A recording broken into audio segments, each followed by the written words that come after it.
September 25ರಂದು ಚಿತ್ರದುರ್ಗದಲ್ಲಿ ಆರಂಭವಾದ ಶೌರ್ಯ ರಥಯಾತ್ರೆ ರಾಜ್ಯದ ನಾನಾ ಜಿಲ್ಲೆಗಳಲ್ಲಿ 1600 ಕಿಲೋಮೀಟರ್ ಸಂಚರಿಸಿ ಯಶಸ್ವಿಯಾಗಿ ಕಾರ್ಯಕ್ರಮಗಳನ್ನು ನಡೆಸಿ ಇದೀಗ ಕರಾವಳಿ ಜಿಲ್ಲೆ ಪ್ರವೇಶಿಸಿದ್ದು ಪುತ್ತೂರು ಮತ್ತು ಬಂಟ್ವಾಳದಲ್ಲಿ ಯಶಸ್ವಿ ಸಮಾವೇಶಗಳನ್ನು ನಡೆಸಿದೆ.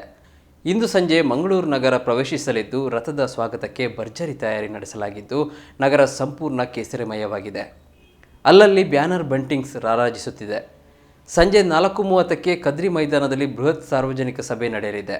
ಚಕ್ರವರ್ತಿ ಸೂಲಿಬೆಲೆ ದಿಕ್ಸೂಚಿ ಭಾಷಣ ಮಾಡಲಿದ್ದಾರೆ. ನಾಳೆ ಉಡುಪಿಯಲ್ಲಿ ಸಂಜೆ 4 ಗಂಟೆಗೆ ಹಿಂದೂ ಸಮಾಜೋತ್ಸವ ಕಾರ್ಯಕ್ರಮದ ಮೂಲಕ ಸಮಾರೋಪಗೊಳ್ಳಲಿದೆ. ಸುಮಾರು 50,000ಕ್ಕೂ ಹೆಚ್ಚು ಮಂದಿ ಭಾಗವಹಿಸುವ ಸಾಧ್ಯತೆ ಇದ್ದು ಸಂಘಟನೆಯ ಪ್ರಮುಖರು, ಸಾಧು ಸಂತರು, ಸಮಾಜದ ಮುಖಂಡರು ಭಾಗವಹಿಸಲಿದ್ದಾರೆ ಎಂದು ವಿಎಚ್ಪಿ ಮುಖಂಡ ಶರಣ್ ಪಂಪೇಲ್ ತಿಳಿಸಿದ್ದಾರೆ.